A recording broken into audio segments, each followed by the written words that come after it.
warahmatullahi wabarakatuh. Halo anak-anak, apa kabar hari ini? Semoga selalu sehat dan bersemangat dalam belajar ya. Kali ini bersama Bu Vita kita akan belajar tentang bagian-bagian tumbuhan dan fungsinya. Pada pelajaran Ilmu Pengetahuan Alam dan Sosial kelas 4. Nah, sebelum kita memulai pembelajarannya, marilah kita berdoa terlebih dahulu agar ilmu yang kita terima dapat bermanfaat dan mudah dipahami. Bismillahirrahmanirrahim. Rabbi zidni ilma warzuqni fahma. Artinya, dengan menyebut nama Allah yang Maha Pengasih lagi Maha Penyayang, ya Allah, tambahkanlah ilmu kepadaku dan berilah aku karunia untuk dapat memahaminya. Amin.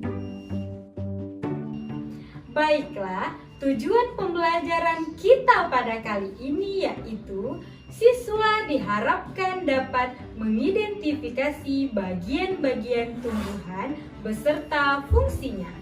Siswa dapat mempresentasikan bagian-bagian tumbuhan dan fungsinya. Siswa dapat menjelaskan proses fotosintesis. Tumbuhan memiliki ciri yang beragam, tetapi secara umum memiliki bagian-bagian yang sama. Untuk mempermudah mengenali dan mempelajari, tumbuhan dikelompokkan berdasarkan persamaan bentuk dan fungsi bagian-bagian tubuhnya. Perhatikan bagian-bagian tumbuhan berikut. Yang pertama, akar. Akar merupakan bagian tumbuhan yang biasanya tertanam di dalam tanah.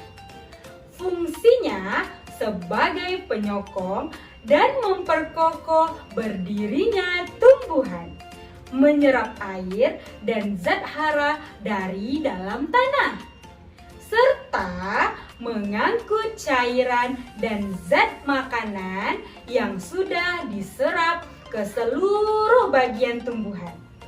Pada beberapa jenis tumbuhan, akar juga digunakan sebagai tempat cadangan makanan.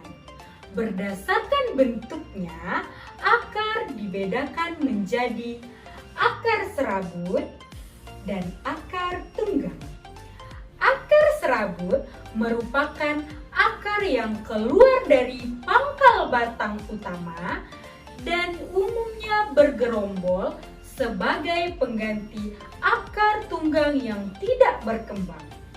Contohnya pada tanaman jagung, padi, kelapa, dan juga pepaya.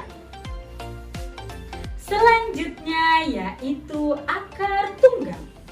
Akar tunggang merupakan akar utama yang tumbuh dari biji, tegap ke bawah, dan dari akar utama keluar cabang akar. Contohnya pada tanaman mangga, kopi, kacang tanah, dan juga cabai. Sebagai contoh, perhatikan video berikut. Assalamualaikum warahmatullahi wabarakatuh. Halo teman-teman, perkenalkan nama saya Nasya dan saya Akila. Kami dari kelas 4. Di video ini kami akan memberikan contoh dari bagian-bagian tumbuhan dan fungsinya.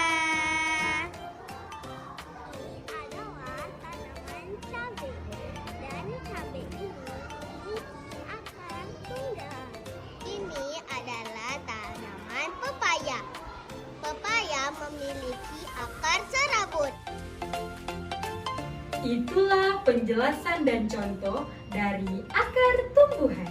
Yang kedua, batang.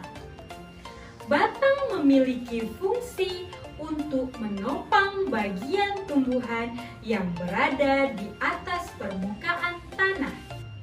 Terdapat dua jenis batang, yaitu batang berkayu dan batang basah atau lunak. Batang berkayu.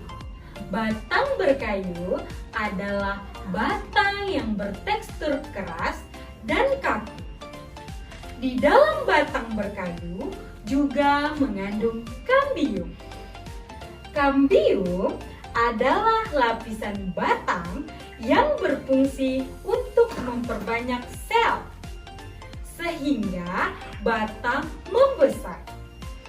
Tumbuhan berkayu dapat dilihat dengan banyaknya lingkaran tahun. Lingkaran tahun terbentuk karena pelebaran batang. Pelebaran batang terjadi karena adanya aktivitas kambium. Di dalam batang juga terdapat jaringan pengangkut berupa xilem dan floem. Xilem merupakan pengangkut air, mineral, dan zat hara dari akar menuju bagian tumbuhan tertentu untuk proses fotosintesis. Dan floem berfungsi sebagai pengangkut hasil fotosintesis ke seluruh bagian tumbuhan. Selanjutnya, batang basah. Batang basah merupakan batang yang bertekstur lunak karena mengandung banyak air serta mudah roboh dan patah. Batang basah tidak memiliki kambium seperti batang berkayu. Tumbuhan batang basah biasanya dikenal dengan sebutan tumbuhan herba atau ternak. Nah, sebagai contoh, perhatikan video berikut. Tumbuhan cabai memiliki batang berkayu. Tumbuhan pepaya memiliki batang yang lunak. Itulah penjelasan dan contoh dari batang berkayu dan batang basah. Selanjutnya, daun. Daun merupakan bagian tumbuhan yang berbentuk lembaran. Daun biasanya berwarna hijau karena mengandung klorofil atau zat hijau daun. Klorofil yang terdapat di dalam kloroplas dapat menyerap energi cahaya matahari. Energi tersebut digunakan untuk fotosintesis.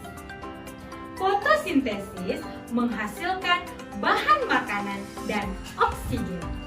Daun memiliki bagian-bagian yang terdiri atas tangkai daun, tulang daun, dan lembaran daun.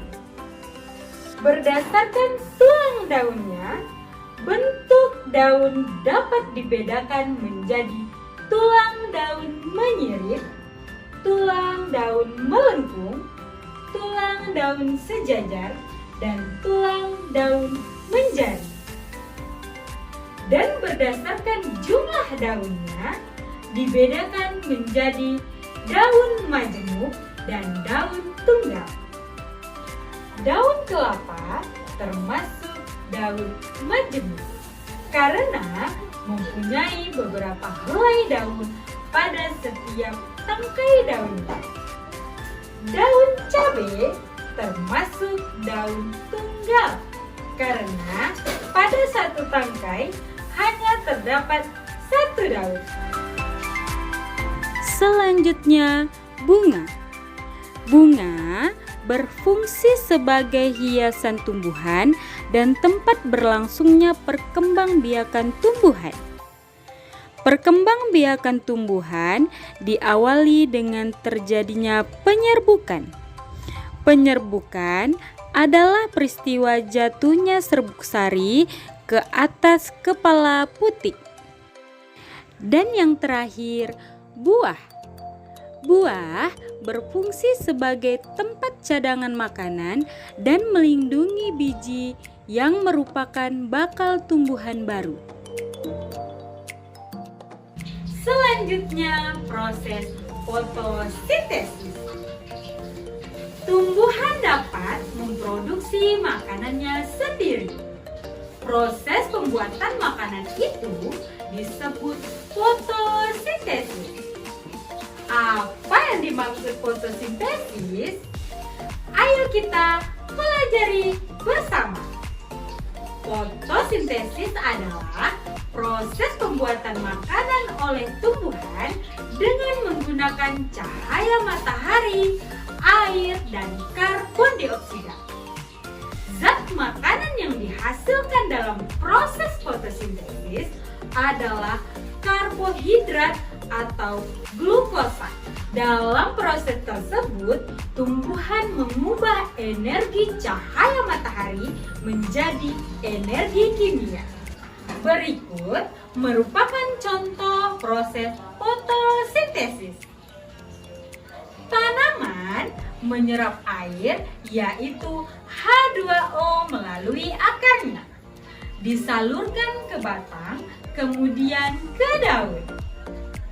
Daun menyerap karbon dioksida atau CO2 ke udara. Daun menangkap energi dari sinar matahari. Tumbuhan menggunakan energi untuk mengubah udara atau H2O dan karbon dioksida atau CO2 menjadi gula dan oksigen atau O2. Tumbuhan melepaskan oksigen atau O2 ke udara.